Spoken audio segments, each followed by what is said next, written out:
لله نحمده ونستعينه ونستغفره ونعوذ بالله من شرور انفسنا ومن سيئات اعمالنا من يهده الله فلا مضل له ومن يضلل فلا hadi lahu. Sebelumnya saya ucapkan terima kasih buat Bapak yang sudah berkenan hadir di kegiatan penerapan diseminasi budaya positif yang insya Allah nanti akan ditambahkan oleh hari ini. Seperti apa sih penerapan diseminasi budaya positif yang nantinya akan diterapkan di SDN 160 Muhammadiyah. Tapi sebelumnya dua patah kata dari Iwan untuk menyampaikan semangat motivasi buat guru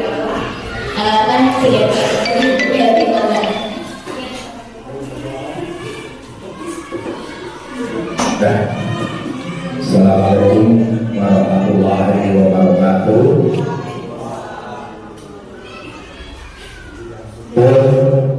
Marilah kita panjatkan kehadiran Allah Subhanahu wa Ta'ala. Karena atas berkat karenanya alhamdulillah ada pagi menuju siang kita dapat berkumpul dalam acara aksi nyata diseminasi budaya positif.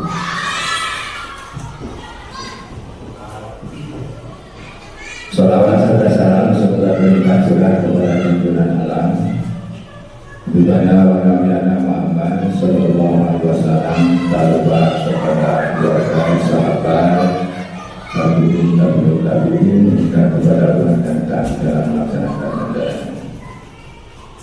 Dan Bapak Guru yang saya hormati, dalam hal ini saya mewakili berhubung beliau ada tamu dan jadi tidak bisa hadir, mungkin nanti ya menyusul begitu permohonan yang besar-besar. Kita untuk mengawali daripada acara ini sedikit yang akan saya sampaikan.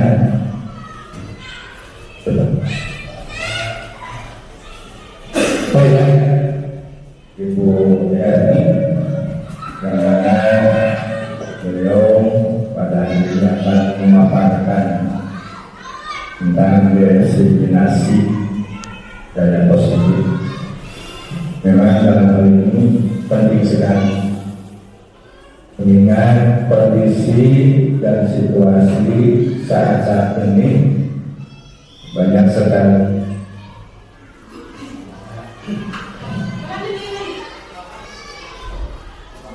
pertama yang menimpa remaja,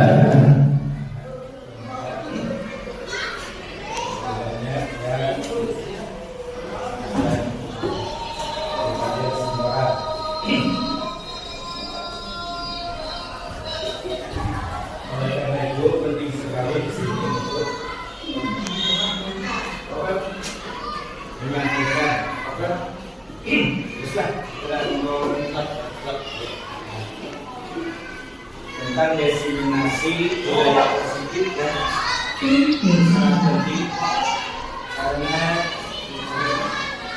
budaya-budaya kita ini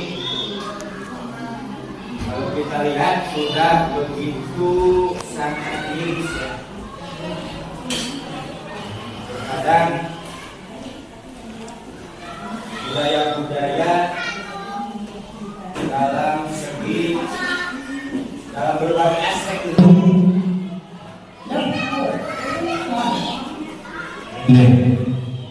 bahkan ada yang menilai kita ini sudah kehilangan budaya bangsa yang sebenarnya dari segi fashion, artinya berpakaian. Kalau kita lihat anak-anak sekarang, ini sangat jauh sekali dengan kita waktu memberi makanan food ya. Jadi ada 5M kalau nggak salah, dan merambah kepada bangsa kita sehingga kita kehilangan budaya yang sebenarnya. Meski makanan kita sudah kehilangan. Bahkan anak-anak kalau ditanya makanan-makanan tradisional itu jarang sekali yang tahu. Seperti ongkong-ongkong, nggak ada yang tahu. Dalam dunia asnamri, bajigur, dan lain sebagainya. Ini perlu kita galakkan kembali ya, dari hal-hal seperti itu.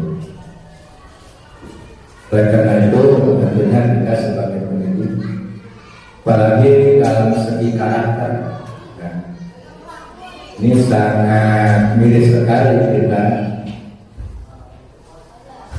perhatikan atau kita melihat anak-anaknya dari segi pergaulan. Oleh karena itu ini sangat penting sekali ya, diseminasi penyebaran budaya positif.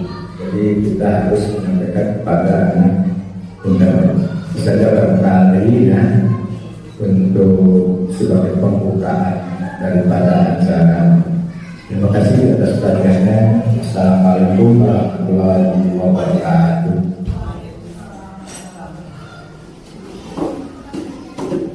Iya, terima kasih Pak Ustadz sampaikannya. Untuk selanjutnya mungkin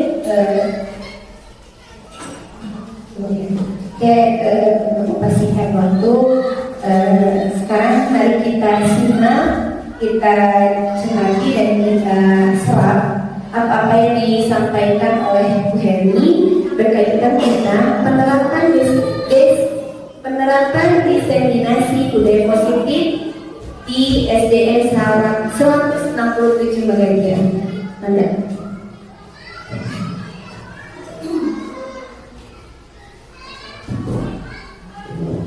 Bismillahirrahmanirrahim.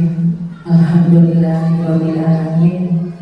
Yang pertama, Ibu Pimpinan SDN 167 Magagia, dan yang terhormat Ibu Bapak Guru yang saya hormati dan saya banggakan. Terima kasih saya ucapkan kepada Bapak Ibu sudah menyempatkan hadir dalam acara diseminasi budaya positif. Saya berdiri di depan Bapak Ibu Guru adalah suatu kebanggaan, tapi bukan berarti saya di sini ingin menggurui Bapak Ibu Guru semuanya. Tetapi saya di sini menyelesaikan tugas dari calon guru penggerak, yaitu saya harus mengimbaskan apa yang saya dapatkan dari pendidikan guru penggerak tersebut. Baik Bapak Ibu, untuk mempersingkat waktu, saya akan memperkenalkan terlebih dahulu. Di sini ada fasilitator saya.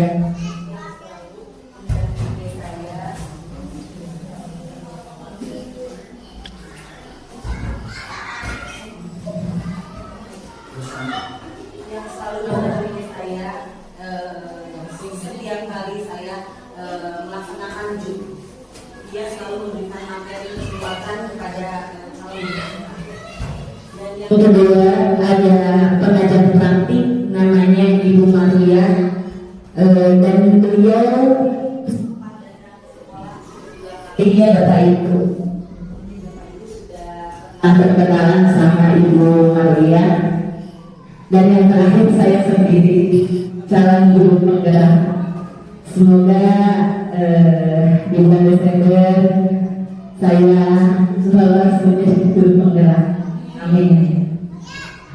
Nah, baik Bapak Ibu, mungkin saya akan izinkan dulu tentang materi pembahasan yang akan saya paparkan.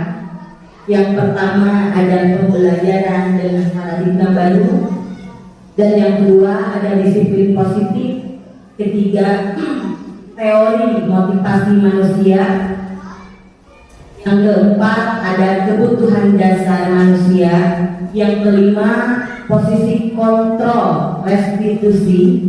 Yang keenam keyakinan kelas, dan yang terakhir segitiga restitusi. Nah, sebelum ke materi pembahasan, sekarang ada ice breaking dulu ya Bapak Ibu. Mungkin kita sekarang kan di tengah-tengah kegiatan.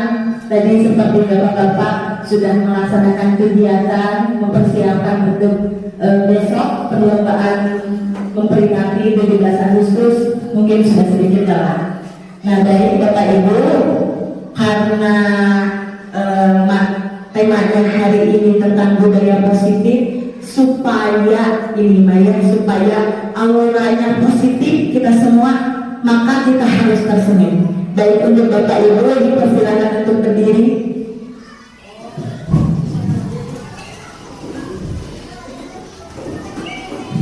Ya, sudah berhadapan. Nah sekarang boleh berhadapan. Kalau misalkan yang laki-laki boleh pindah ke laki-laki, Bapak. Soalnya aku menjaga.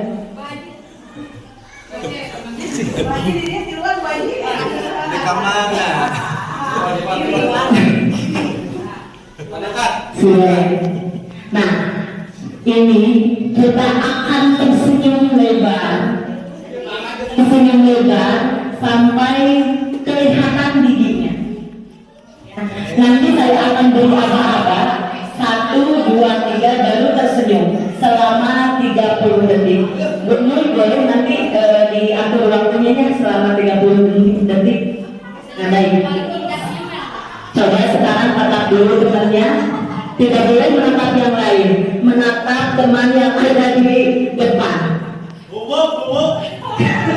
Boleh saling bertatapan. Baik, 1, tatap ya Bapak Ibu. 2, Ibu Ika ditatap ibunya. 3,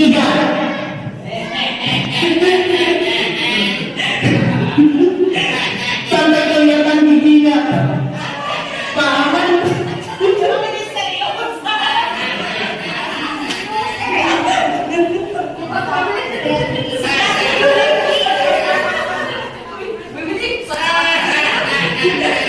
sudah mulai. Iya, baik Bapak Ibu, terima kasih. Gimana perasaannya Bapak Ibu? Apakah sudah senang? Nah, Bapak Ibu, ini SBD ini bisa kita terapkan untuk anak-anak kita di kelas. Seperti contoh halnya kalau misalkan sudah melihat anak-anak sudah lelah, sudah bosan, apalagi di jam-jam terakhir, berikan SBD ini. Insya Allah anak-anak tersebut akan tersenyum lebar. Ya Bapak Ibu. Nah, baik, terima kasih.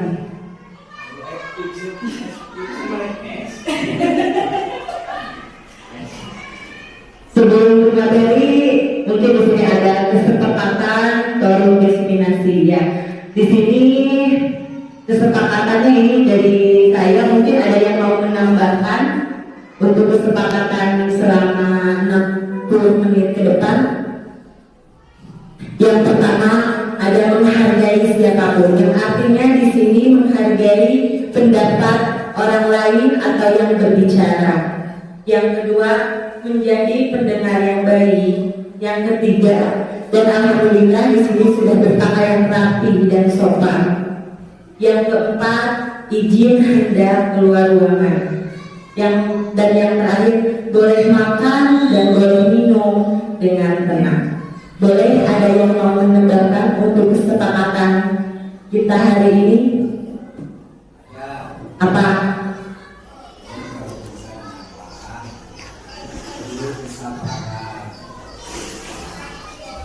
Ini perlu ada keamanan. Jadi di dalam forum apapun, ya, di kita oleh sharing nanti bertukar pendapat.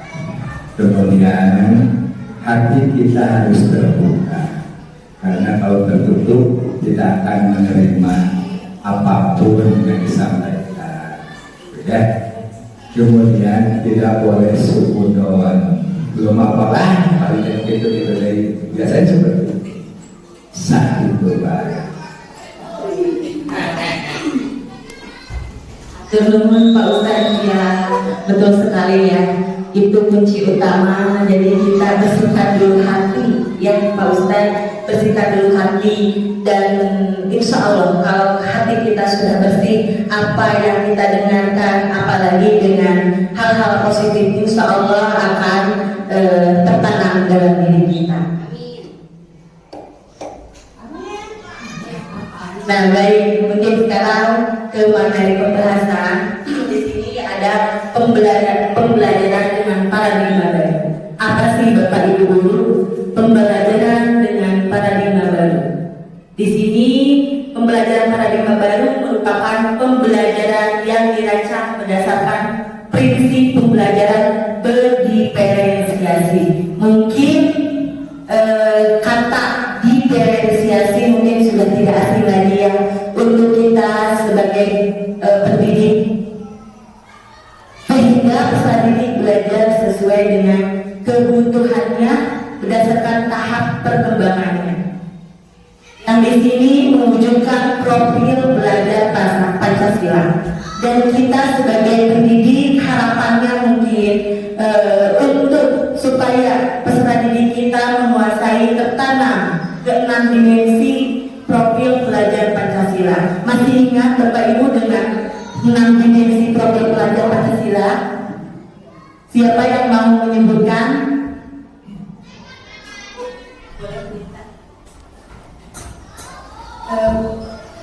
Iman dan bertakwa, berakhlak mulia, kebinekaan, kekebinekaan global, gotong royong, nalar kritis dan kreatif, mandiri kan?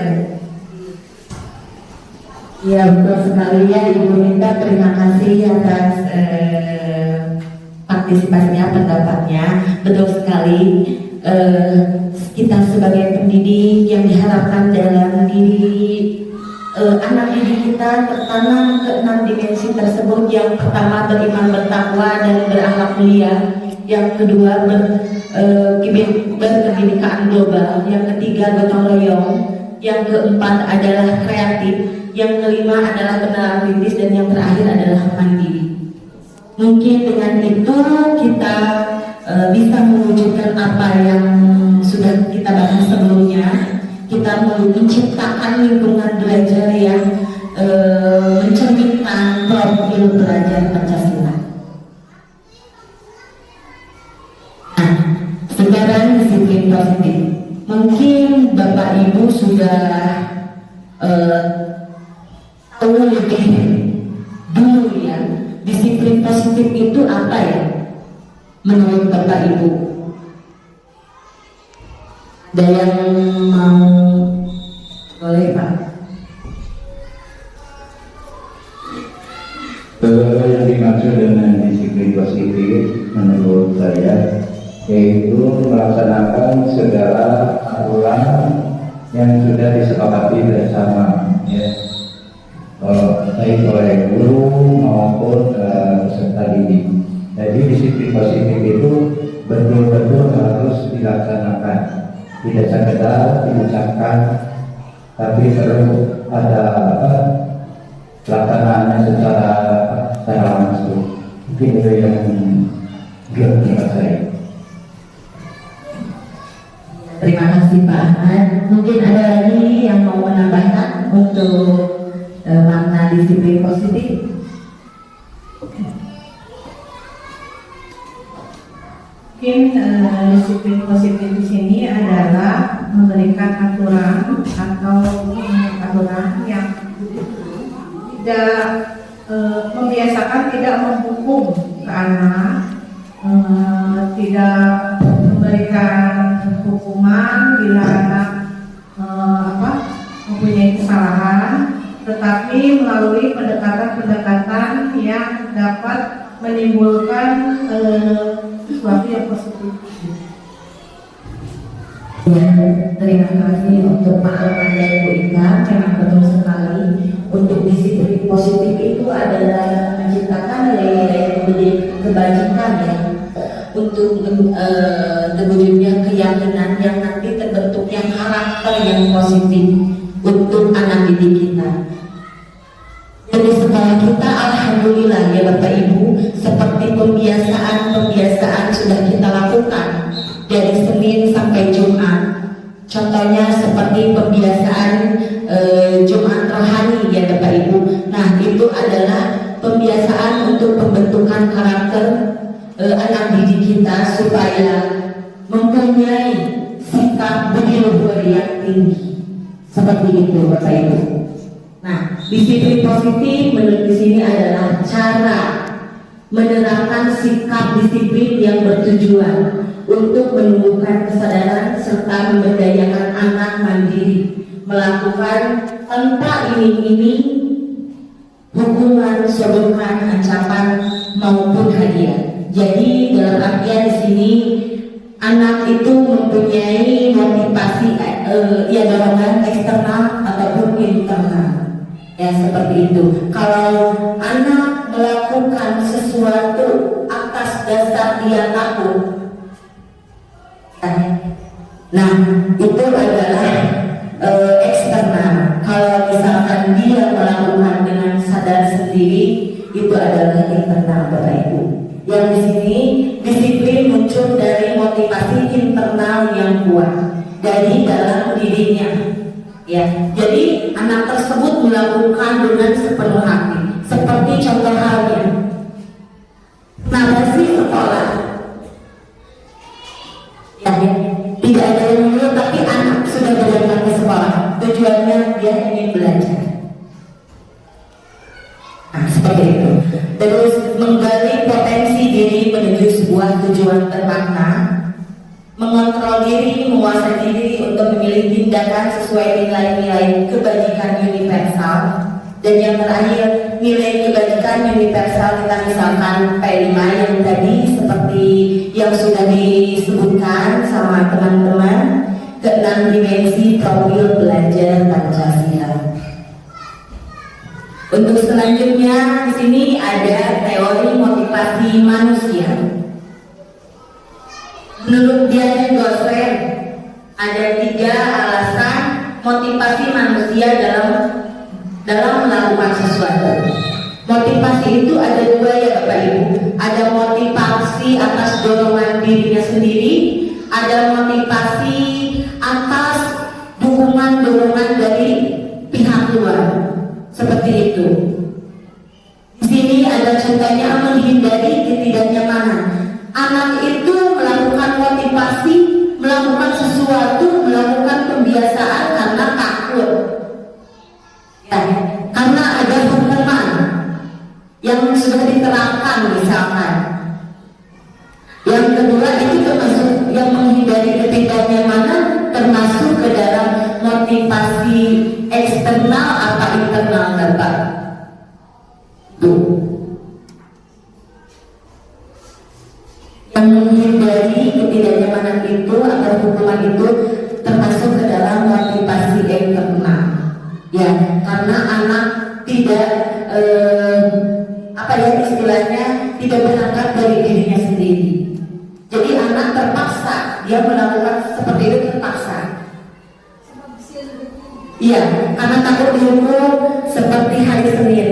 Kan masih ada anak-anak yang menggunakan sepatu bukan sesuai kesepakatan sekolah, warna hitam. Anak tersebut itu mau menggunakan sepatu yang warna lain sebenarnya, tapi mungkin karena dia takut, karena ada peraturan, karena ada hukuman seperti dikedepankan sesudah upacara ya Bapak Ibu. Nah, itu menyebabkan anak tersebut melaksanakan peraturan tersebut karena dia merasa takut. karena dirinya sendiri, kesadaran diri sendiri. Untuk yang kedua, mendapatkan imbalan,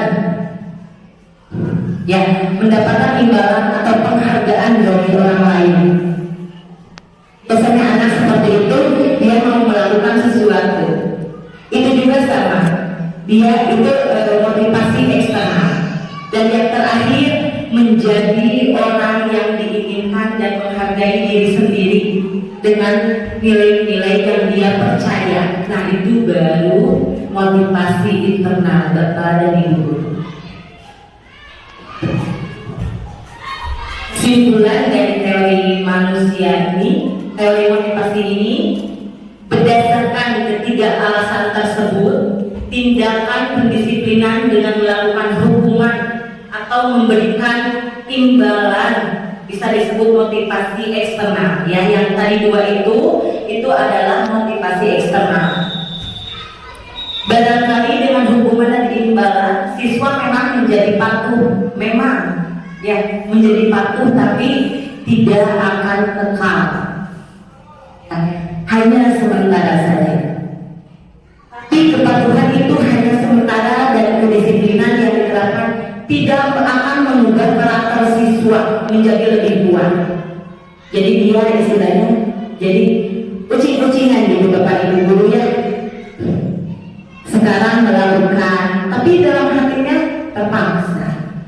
Nah seperti itu. Tapi yang kita harapkan gimana caranya agar anak didik kita mempunyai motivasi dalam dirinya, kesadaran dalam dirinya untuk melaksanakan kegiatan-kegiatan positif yang ada di sekolah. Di sini ada kebutuhan dasar manusia. Mungkin boleh disimpulkan tadi untuk kita memahami apa yang dibutuhkan anak, karena di sekolah kita, bukan di sekolah kita ya, di lingkungan sekolah, di lingkungan masyarakat ataupun di lingkungan rumah pasti selalu ada masalah. Gimana caranya kita memahami anak, yaitu dengan cara kita memahami kebutuhan apa yang anak tersebut butuhkan. Berdasarkan beberapa penelitian tentang teori kontrol, semua perilaku manusia pasti memiliki tujuan. Dan sebaliknya bahkan kesalahan yang dilakukan anak pasti memiliki alasan. Ya, jadi diibaratkan anak tersebut tidak semata-mata membuat kesalahan. Contoh halnya di kelas, anak tersebut istilahnya mengambil barang temannya, anak tersebut memukul temannya.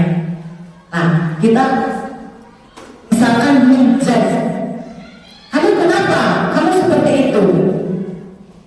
Padahal kita belum mengetahui apa yang anak tersebut butuhkan.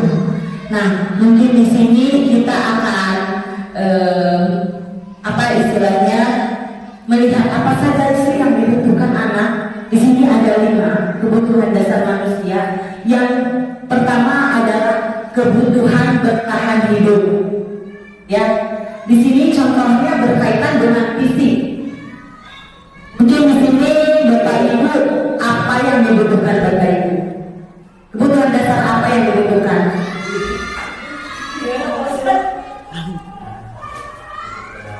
Gaji, ya, semua orang, ya itu udah menjadi kebutuhan ya Pak Ustadz ya.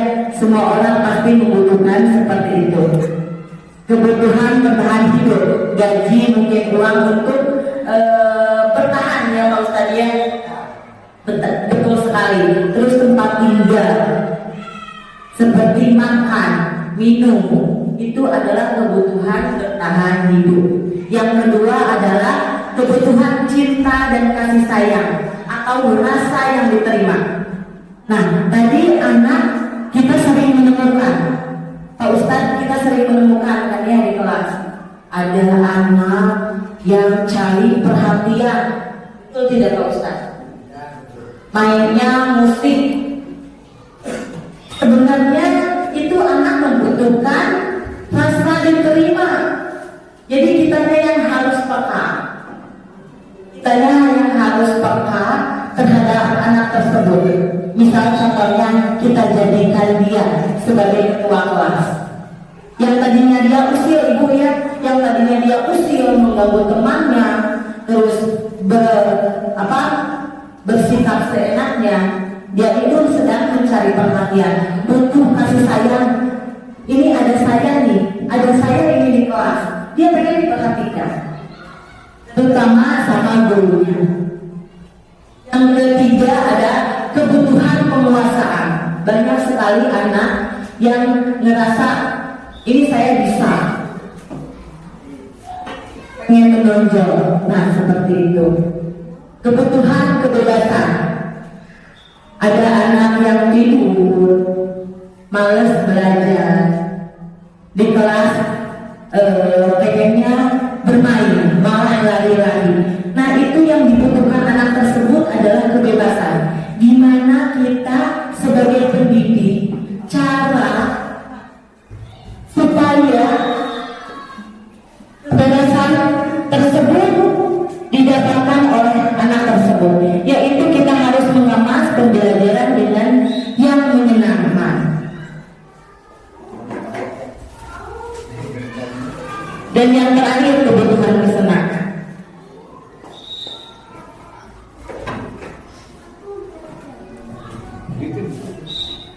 Ya, posisi kontrol restitusi.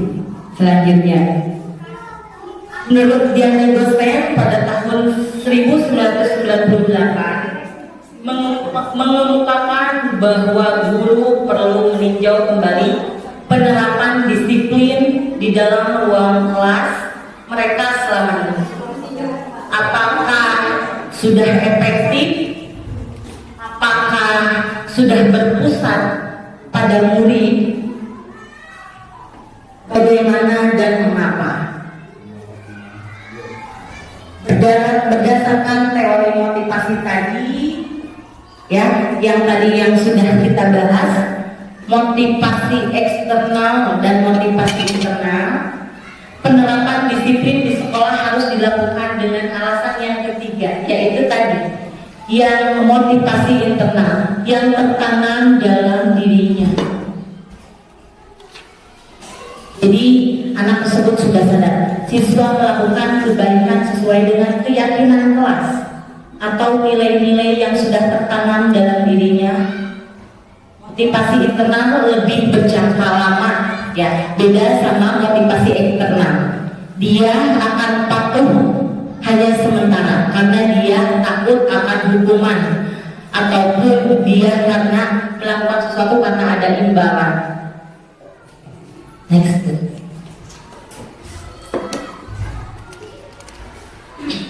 Dalam melakukan serangkaian riset dan berdasarkan pada teori kontrol dari Dr. William Glasser dan Gosen, berkesimpulan ada 5 tahapan posisi kontrol yang diterapkan seorang guru atau seorang pendidik, orang tua ataupun atasan, ya, dalam melakukan kontrol. Kelima posisi kontrol tersebut adalah, yang pertama adalah penghukum,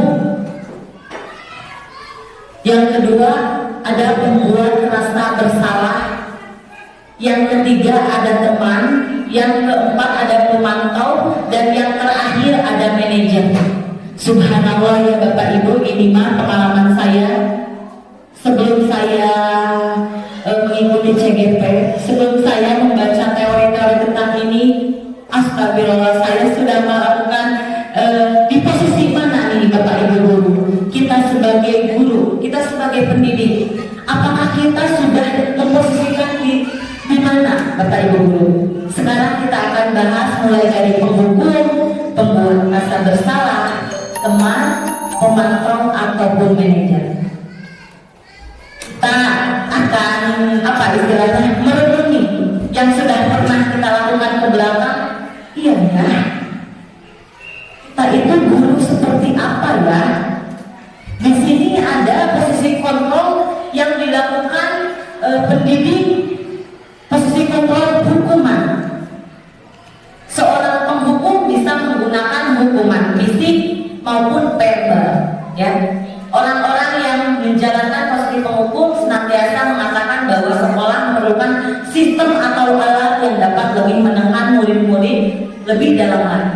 Dalam artian di sini posisi penghukum misalkan ada anak terlambat masuk kelas. Kenapa kamu masuk kelas? Nah, jadi kita tidak ngobrol apa istilahnya dua mata. Kita tidak mengajak dulu anak tersebut, kita tidak mengidentifikasi dulu alasannya kenapa anak tersebut sampai terlambat. Kita langsung menjudge, ya, menjudge. Kenapa kamu terlambat masuk kelas? Baiklah, so, kamu sekarang terlambat masuk kelas dan hukumannya adalah bersihkan, misalkan lantai, bersihkan kelas. Itu adalah seorang pendidik yang mencerminkan posisi kontrol penghukum, Bapak Ibu guru.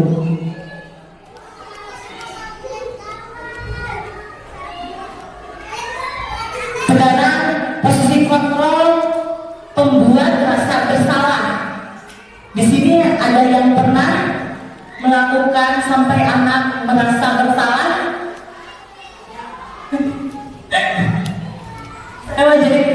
Saya jadi merenung, benar Bu. Saya pas sudah belajar ini, saya merenungi, oh iya, berarti yang saya lakukan itu seperti ini. Oh iya, timbulnya nanti dampaknya akan seperti ini pada anak, ya Bapak Ibu.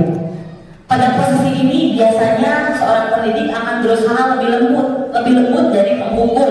Nada suaranya, ya, seperti ini. Ibu sangat kecewa sekali dengan kamu. Terus kan sering kita mendengar, nanti kalau misalkan kamu berbuat seperti ini, nanti ibu guru akan dipanggil ibu kepala sekolah. Nah, itu akan tertanam rasa bersalah pada anak. Dia akan melakukan apa yang diperintah gurunya, tapi karena dia merasa bersalah. Di sini ada posisi kontrol teman. Ya, jadi posisi ini tidak akan menyakiti murid, ya Bapak Ibu, namun akan tetap berupaya mengontrol. Guru tersebut akan tetap mengontrol murid melalui persuasi. Posisi teman pada guru bisa positif ataupun negatif.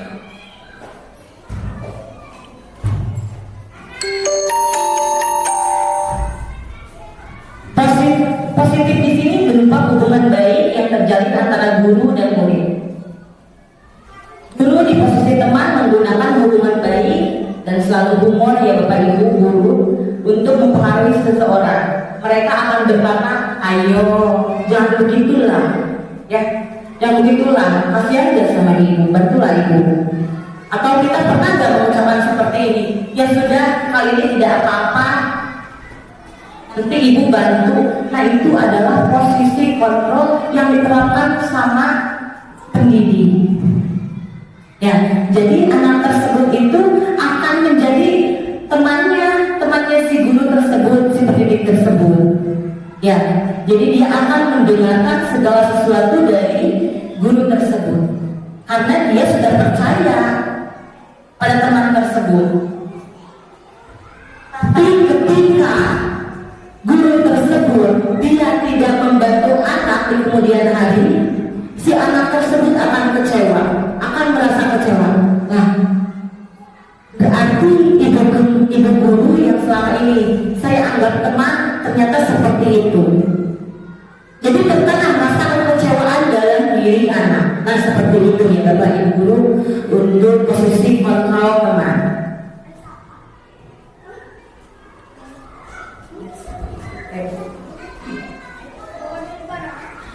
Dan yang keempat ada posisi kontrol pemantau. Nah, di sini mungkin Bapak Ibu guru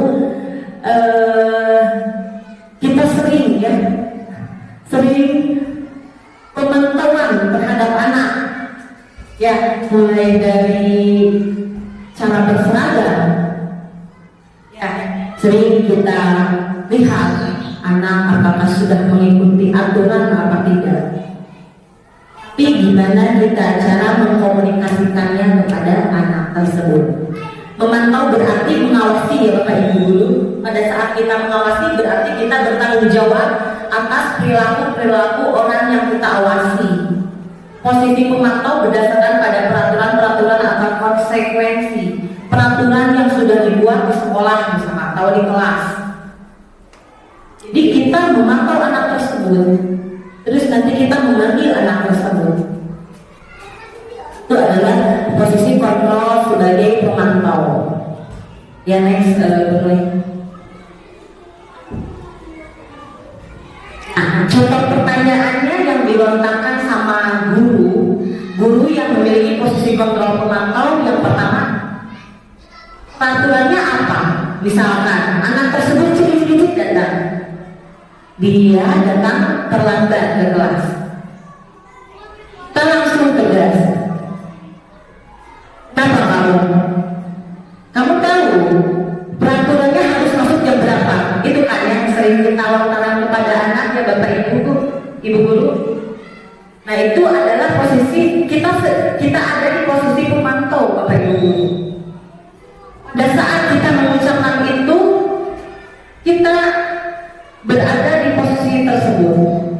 Nah, apa yang telah kamu lakukan? Kenapa kamu seperti itu? Sanksi atau konsekuensinya apa? Kita langsung seperti itu. Kamu mau konsekuensinya seperti apa? Kamu sudah melanggar peraturan sekolah, sudah melanggar peraturan kelas. Konsekuensinya seperti apa? Itu adalah posisi kontrol pemantau yang dilakukan oleh seorang pendidik. Nah, Ibu Bapak Guru, dan ini adalah posisi kontrol manajer. Posisi kontrol manajer ini posisi yang saya idamkan. Akankah saya seperti itu? Harapan saya seperti itu. Harus. Karena sejatinya seorang pendidik itu harus bisa bersabar, mengayomi anak didik kita, memenuhi kebutuhan dasar anak tersebut dengan kelima yang tadi. Posisi terakhir manajer ini adalah posisi guru di mana berbuat bersama dengan murid.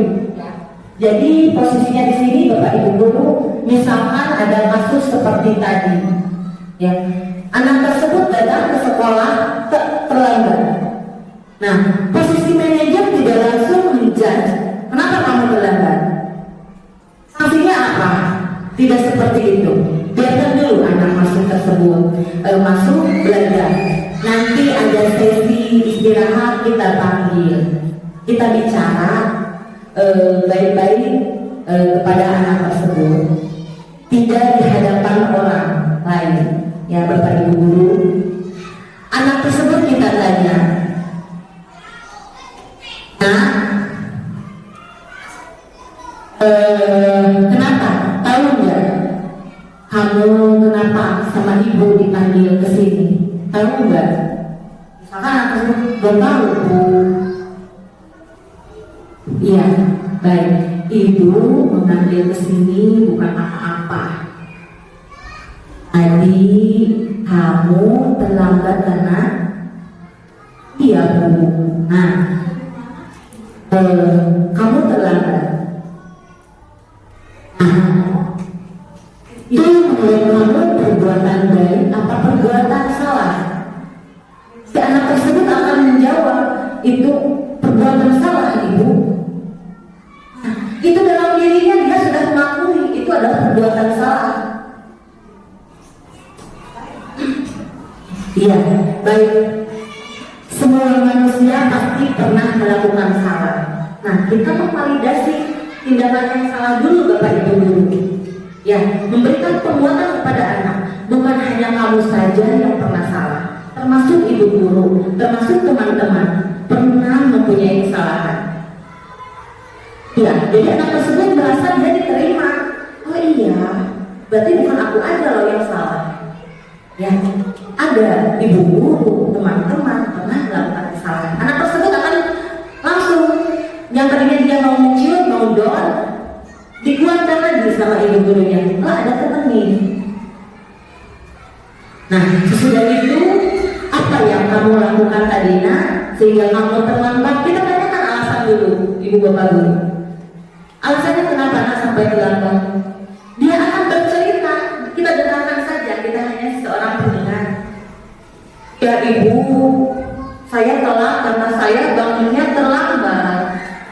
Nah, kita tanya lagi, memang kamu tidur jam berapa nak? Jam 10 ibu. Iya, menurut kamu itu baik apa enggak buat kesehatan? Kita tanya dulu, gali anak. Nanti sudah ketemu kan itu akan permasalahan kenapa anak tersebut sampai terlambat ke sekolah karena dia tidurnya malam. Nah, itu adalah akar permasalahan anak tersebut. Nah, menurut kamu apakah yang dilakukan kamu tadi baik atau enggak nak? Tidak ibu. Nah, gimana caranya agar kamu di keesokan hari tidak akan seperti itu lagi? Gimana nak caranya?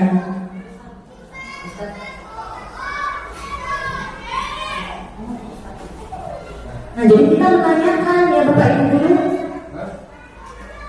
gimana caranya agar kamu tidak melakukan hal seperti itu lagi nak? Gimana caranya? Jadi anak tersebut akan, ya iya ibu jelas, berarti saya tidurnya jangan terlalu malam. Berarti saya jangan tidurnya terlalu malam supaya saya tidak telat lagi. Nah, itu udah ada jawaban. Jadi dia, jadi istilahnya dia yang mencarikan solusi, bukan kita. Kalau kita kan sebagai pemantau, kita yang menentukan. Jadi tidak akan bertemu sama anak. Keinginan anak itu seperti apa? Ya Bapak Ibu guru, terkadang kita langsung menjudge anak tersebut. Iya, kamu salah. Konsekuensinya apa? Nah, seperti itu. Kalau di manajer, kita mencari solusi bersama-sama bersama anak. Ya Bapak Ibu guru. Jadi kita tidak langsung tindakan sama kita, pertanyaan sama kita, solusi sama kita. Jadi di sini kita istilahnya mengajak anak tersebut untuk berbicara tentang kita dengarkan dulu apa alasannya, apa sehingga anak tersebut melakukan kesalahan, baru kita carikan solusi. Nah, di sini anak didik kita ini butuh guru yang mencarikan solusi untuk anaknya.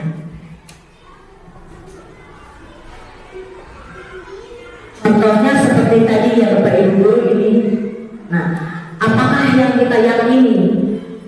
Kan kita sudah membuat nilai-nilai kebajikannya Bapak Ibu, kita tuangkan ke dalam keyakinan kelas atau bisa disebut dengan kesepakatan kelas. Posisi kontrol guru ini yang terbaik adalah posisi apa menurut Bapak Ibu guru? Apakah penghukum? Apakah pembuat rasa bersalah? Apakah pemantau? Apakah manajer Bapak Ibu guru? Apakah teman? Menurut Bapak Ibu yang terbaik yang mana posisi kontrolnya? Yang manajemen, manajer. Oh iya. Ya, setuju nggak Bapak Ibu guru? Posisi yang terbaik, posisi yang kita harapkan itu posisi apa? Posisi manajer tadi kata Bu Lilis. Betul sekali ya. Karena di posisi ini kita tidak melakukan tindakan dengan sepihak. Jadi kita ini dulu sama anak, ya mencarikan solusi. Kita dulu akan permasalahan seperti apa.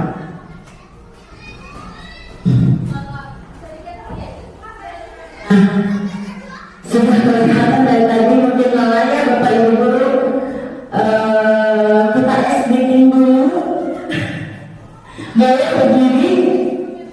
berdiri semuanya, tapi berjajar boleh di belakang Bapak biar apa?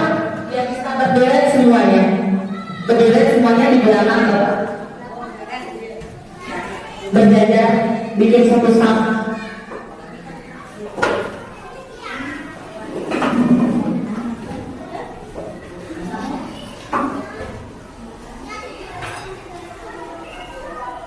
Nah, di sini ada hitam dan saya akan menyebutkan dua kata saja. Ada hitam, ada hijau. Di sini tangan kanan membuka, coba acungkan tangan kanan membuka, dan tangan kiri mengepal. Kembali. Tangan kanan mengepal, tangan kiri membuka. Boleh tinggi, alhamdulillah. Insya Allah tidak tahu ya.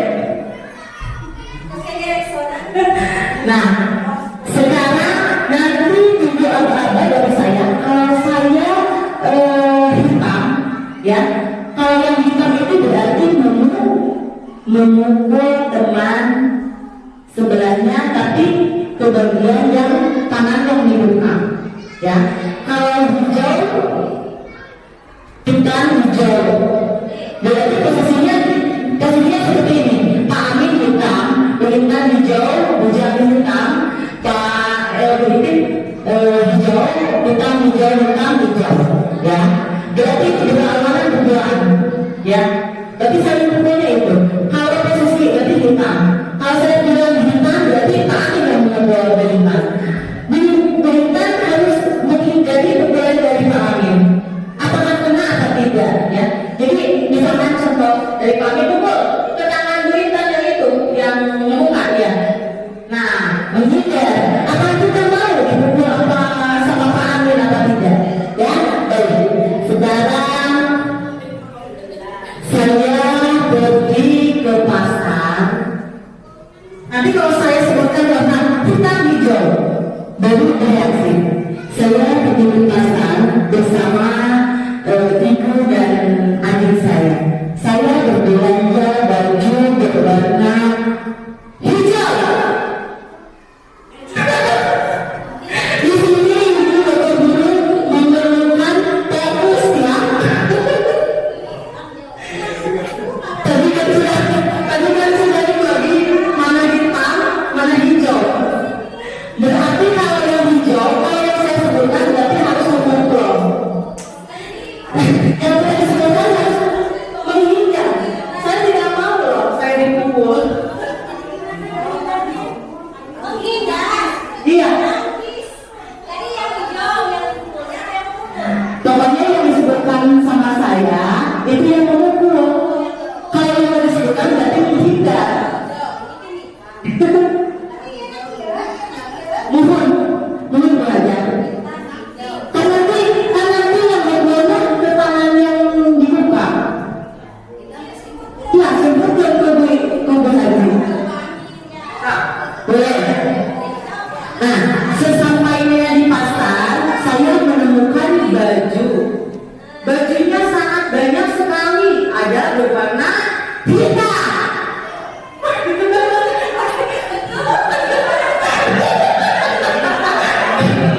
Kamu boleh pentas silat.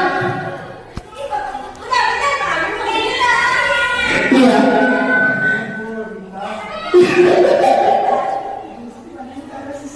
Iya. Selain berwarna hitam ada berwarna hijau. Pak Amin, kita harus bela diri. Tidak mau kita disakiti sama orang lain, ya. Baik, terima kasih ya Bapak Ibu atas ininya. Gimana perasaan Bapak Ibu? Sudah tersenyumkah?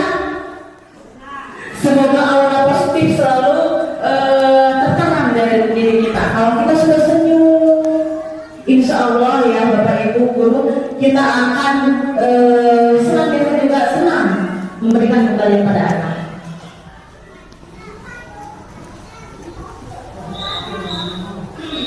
Nah, sebentar lagi ya Bapak Ibu guru, dulu udah berapa menit? Ya di sini Bapak Ibu guru, di sini adalah keyakinan kelas. Apa sih yang dimaksud dengan keyakinan kelas Bapak Ibu guru? Mungkin ada yang tahu? Ada yang tahu? Bu Jati, ada Bu Haji, Bu Haja? Iya, baik. Jadi keyakinan kelas itu adalah nilai-nilai kebajikan universal, ya, yang sudah disepakati yang sudah disepakati bersama, baik itu di kelas ataupun di sekolah. Ya, jadi keyakinan kelas itu peraturan yang di dalamnya sudah dibuatkan pertanyaan-pertanyaan dulu. Biasanya kita selalu tidak boleh datang terlambat, tidak boleh berlari-lari. Nah, kita lebih positifkan lagi kata-kata kalimat tersebut menjadi nilai-nilai kebajikan. Misalnya tetap menjaga kerapihan, ya. Sangat kalau dulu kan tidak boleh datang terlambat, datanglah sesuai tepat, datanglah tepat waktu. Nah, itu lebih apa ya istilahnya Bapak Ibu, lebih positif ya kalimatnya. Nah, di sini keyakinan mengandung nilai-nilai kebajikan yang disepakati secara bersama. Keyakinan kelas bersifat lebih abstrak ya Bapak Ibu, dan lebih konkret. Keyakinan kelas berupa pertanyaan universal. Jadi kita tidak apa istilahnya tidak langsung ini keyakinan kelasnya tidak boleh datang terlambat, harus membersihkan sampah, membuang sampah pada tempatnya. Jadi kita berikan dulu pertanyaan kepada anak.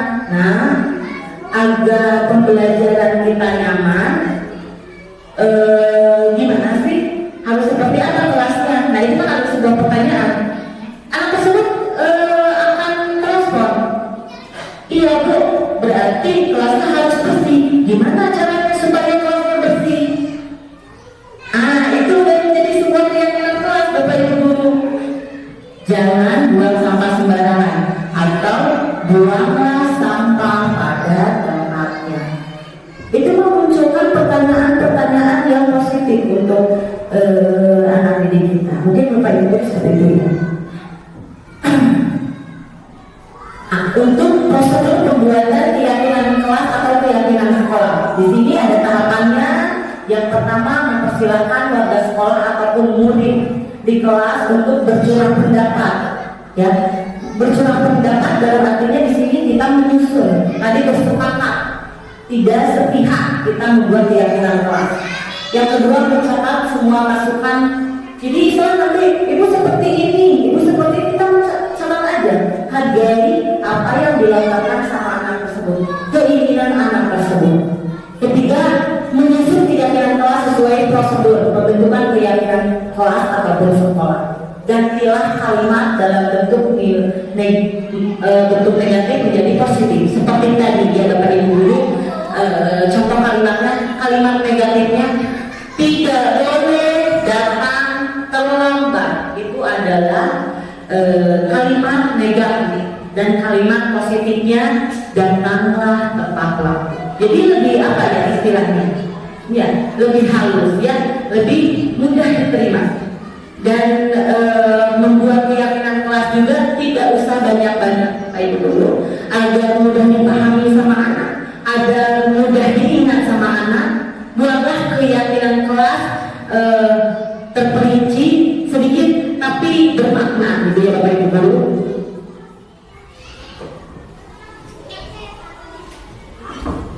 Keyakinan sekolah selanjutnya bisa diletakkan di dinding. Kalau kita sudah buat, nanti kita bisa letakkan mana yang bagus, mana yang bisa dilihat sama anak ya. Biar nanti anak selalu membaca. Oh iya, ini kesepakatan yang kemarin dibuat sama ibu bapak guru kita, akan selalu diingat. Kalau misalkan seperti tadi ada kasus, misalkan ada kasus anak terlambat, kita jangan langsung marahin anak tersebut di sana, tapi kita harus membawa anak tersebut dalam ruangan, pokoknya yang tidak ada orang, biar anak tersebut tidak merasa rendah diri, ya, merasa dirinya kenapa saya dimarahi di depan anak-anak. Itu akan akan tertanam sampai nanti dia besar. Contoh halnya seperti saya Bapak Ibu guru, yang paling diingat sama saya ketika saya sekolah yaitu SD. Saya pernah dulu pas kelas 1 SD saya tidak bisa membentukkan menulis huruf A. Sampai sekarang saya teringat. Sampai saya gitu sama gurunya dijemput. Kalau zaman dulu ya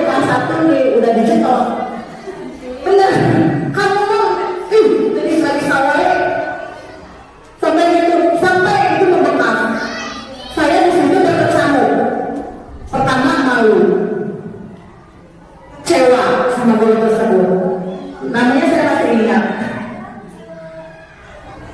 Saya ingat, oh iya dulu saya seperti itu sampai dicetok. Masuk ke SD dicetok, ya.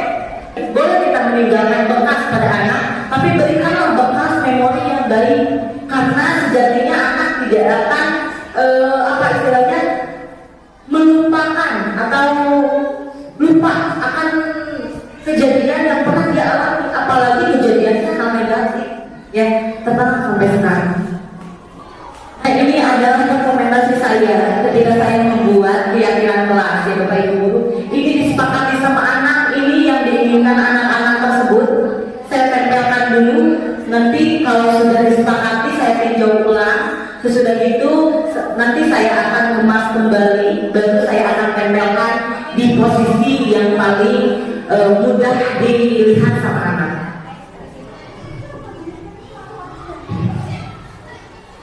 Nah, yang terakhir, alhamdulillahnya ini materi terakhir Bapak Ibu Guru, segitiga restitusi. Ya, di sini mungkin ada sebagian yang sudah tahu dengan segitiga restitusi, ataupun ada yang belum pernah mendengar kalimat segitiga restitusi. Nah, tadi kita kan berharap kita menjadi pendidik, menjadi guru yang memiliki posisi control manager. Nah, tahapannya seperti ini Bapak Ibu Guru. Tahapannya kita sebagai pendidik mempunyai 3 tahapan Bapak Ibu Guru, suatu proses dialog yang dijalankan oleh guru dan murid. Nah, seperti tadi yang saya bilang, kalau kita menangani kasus kita ambil anak tersebut, ya. Jadi ada dialog dulu. Jadi kita tidak langsung menjudge, kamu salah, kamu konsekuensinya apa? Kamu sudah melanggar aturan, konsekuensinya kamu berdiri di lapangan, misalkan bersihkan kelas. Nah itu kan anak tidak bersepakat, itu apa istilahnya? Kita yang menentukan. Nah, guru agar dapat menghasilkan murid yang mandiri dan bertanggung jawab. Nanti akan ketemu ibu, bapak. Kalau kita sudah melaksanakan ini, insya Allah anak tersebut akan lebih bertanggung jawab, akan merasa diterima, akan, karena kita sudah mencarikan solusinya, bukan kita menghukumnya, Bapak Ibu. Nah, di sini ada 3 tahapan untuk segitiga restitusi. Yang pertama, menstabilkan identitas. Di sini untuk tindakannya kita semua akan melakukan hal terbaik yang bisa kita lakukan. Yang kedua ada validasi tindakan yang salah. Ya, seperti tadi contoh halnya, tidak hanya kamu saja nak yang salah, ibu guru, semua orang pernah kok melakukan kesalahan. Ya, nah itu memvalidasi, berarti anak merasa, oh iya ya, bukan hanya aku aja yang tadinya dia mau ngedon, dia ngerasa, oh saya diterima ini. Itu. Yang ketiga, kita yang terakhirnya menanyakan keyakinan dari yang tadi kita sudah buat. Misalnya anak kan datang terlambat, nah kita tanyakan, nah apakah yang dilakukan kamu tadi sudah masuk ke dalam keyakinan yang kita sepakati? Anak kan sudah tahu ya ibu bapak, makanya kenapa tadi keyakinan tempelkan di tempat yang mudah dilihat sama anak, biar anak tetap melihat dan mudah dipahami dan juga berguna. Ditanyakan keyakinannya, nah, anak akan menyebutkan. Nah seperti itu Bapak Ibu. Nah ini kemarin saya di materi demonstrasi konseptual, saya menangani kasus 2 kasus untuk anak kelas saya. Kasus pertama yaitu kita sering kan banyak menemukan anak yang makan di kelas. Nah padahal makannya diharapkan pada saat waktu istirahat. Ya. Nah di sini yang kedua ada siswa mengambil pensil temannya ya tanpa seizin tersebut. Nah itu termasuk apa istilahnya sudah tanda dari kesepakatan kelas. Nah dari tidak terasa ya Bapak Ibu guru, Terima kasih atas waktunya. Dan di sini saya akan simpulkan dalam penerapan disiplin positif hendaknya guru memiliki standar kepribadian profesional dan sosial yang baik, di mana guru mampu merefleksi dirinya. Kita sebagai pendidik harus mau merefleksi setiap kegiatan, mau menerima pendapat dari orang lain, ya, mau apa istilahnya, mendapat masukan dari orang lain. Bukan berarti teman tersebut memberi masukan bukan berarti mengecilkan diri kita, tapi itu adalah sebuah proses untuk perbaikan diri kita. Nah, saat ini bagaimana berjalan dirinya sebagai among atau sebagai manajer ya Bapak Ibu? Tentunya saya sangat berharap saya tetap menerapkan posisi kontrol manajer, insya Allah. Nah, ini akan menciptakan anak yang mandiri dan bertanggung jawab. Ini dari standar nasional pendidikan. Iya, baik, terima kasih Bapak Ibu guru, terima kasih atas waktunya. Ampun kita